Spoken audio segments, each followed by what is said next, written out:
You're welcome to come, take it, drive it, use it. Whether or not I'm there in the car, it's all yours. No, don't cry. I seriously mean it. You can said this to me ever. Yeah, you can GPay me whatever. Yeah, there's the cash. You can just GPay with the daily rent.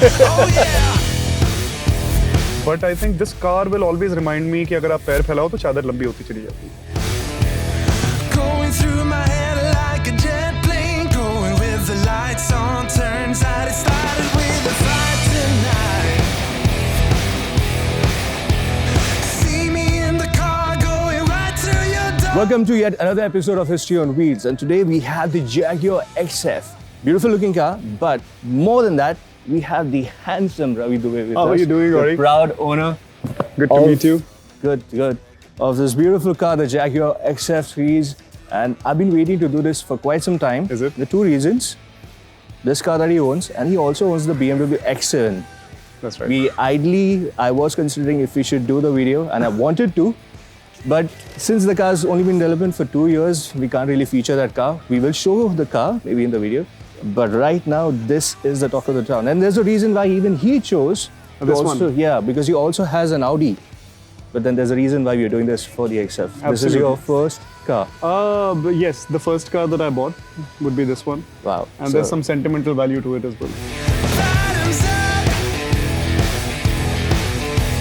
More about the car in the sense, the XF 2.2. It's the 2014 model. So it's exactly at the sweet spot between heritage and the more conventional, the sporty. Correct. So it's a generation 3. It was, to my understanding, the Jaguar XF, it launched in 2007 when Ford owned Jaguar. I think that was the last time they attempted to revive the brand, but that didn't work out for them. But then we came to the rescue, literally. Yes. And moments like this where entrepreneurs, they literally put India on the global stage. They're worthwhile and they're applause-worthy.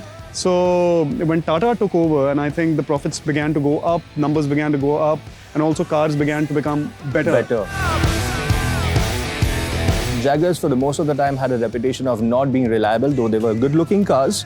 A lot of rich people owned them, but they had the money to repair them. But then they figured out they're putting in a lot of money in just repairing these cars. But Jag changed that whole perspective, and you have better, drivable, dependable cars now.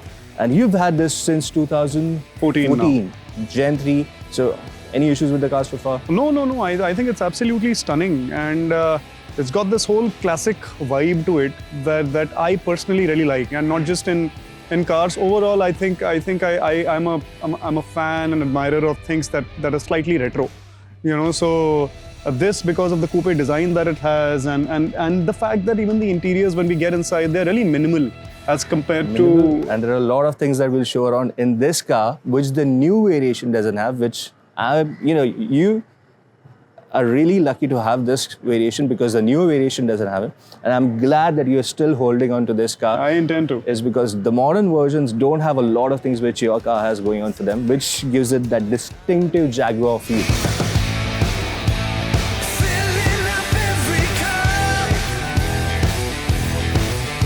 Reasons I intend to hold on to it till whatever time I can, and it's kind of that at that point when from now onwards it'll kind of become vintage. It has some heritage value already. Cars are quickly evolving now. Evolving there, yeah. Let's go for a quick spin. Let's go for it. And You want to drive? I'll drive, yeah. Thank All you. yours.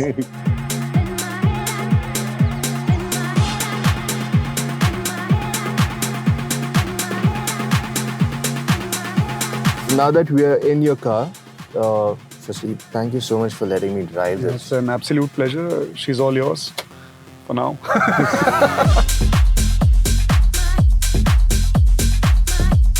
I think your relationship with the things in your life also has, they are not just mere possessions. They're a point of time in your life that has some emotional value, some sentimental value. So I remember this car.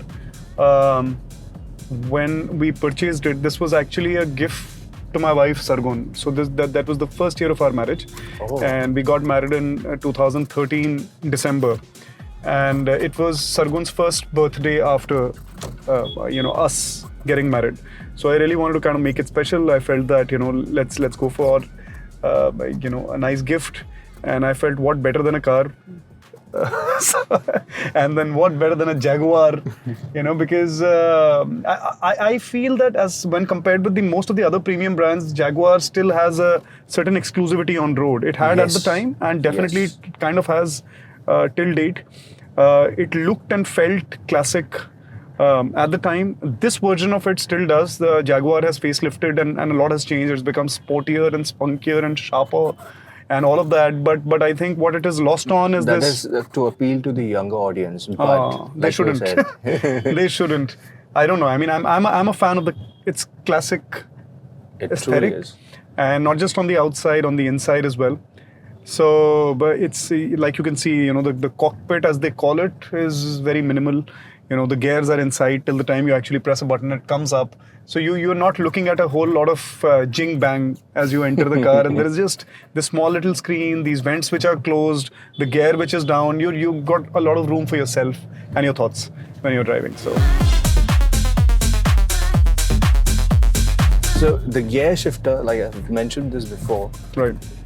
But the one that pops out, right, is no more present in the new generation. What are you saying? Yes. That's heartbreaking, yeah? It is. They don't even have this rotating The AC vents don't come up anymore. No. So what, the vents just sit there? They're just there. Oh yeah, that's just there. So that's losing out on Elvis. Rightly put. I mean, that's the reason. So when I started the car for the first time, right, and I saw them pop out to me, and I was like, hey man, this is exclusive. This is rich in itself, and I'm happy to be here already. This wood finish, or you talk about the pop-up dial. When they launched the F-Pace, that's the first Jag I drove, honestly. And that's when I noticed the rotary knob first.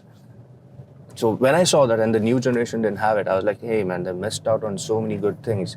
But seeing this again, it's like a feeling of nostalgia. It is. That I'm able to choose the gear by rotating to when the car's off, it's just subtly inside, flushed in with the body. Right, exactly. It's just integrated. The entire design has just immediately become so minimal the moment you turn the car off. And it comes alive, in a very nice, graceful way when you turn it on. I think if it was a woman, she'd be, the most graceful woman. I think this. So I have a lot of love for this car. Of course, I like the other cars that God's been kind and I've been able to buy, but this one will always have my heart for many, many reasons.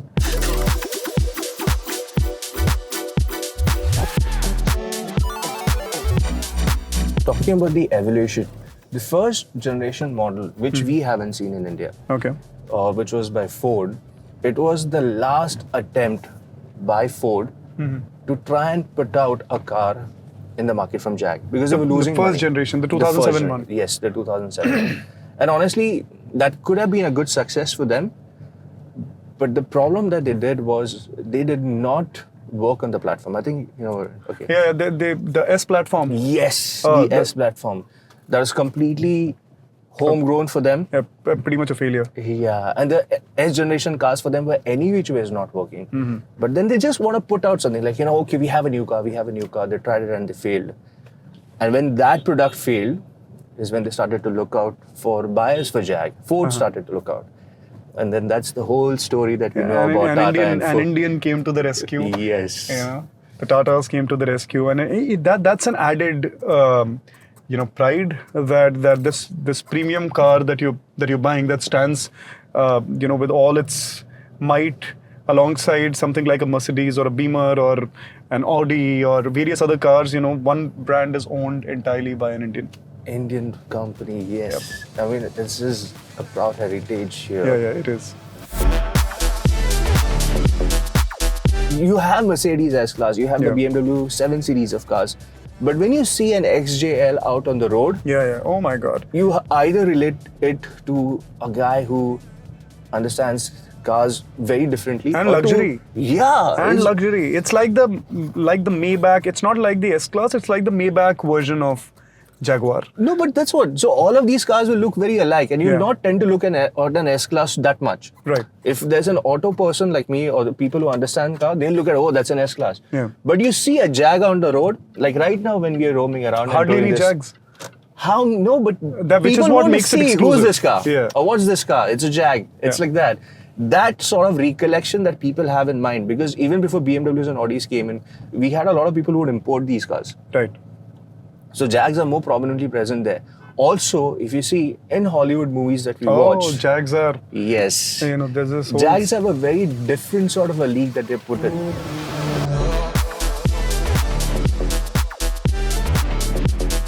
This, for me, has been one of the most appealing features of the car, like the grille that you mentioned. Right. It's not like any other manufacturer, not the way they design it.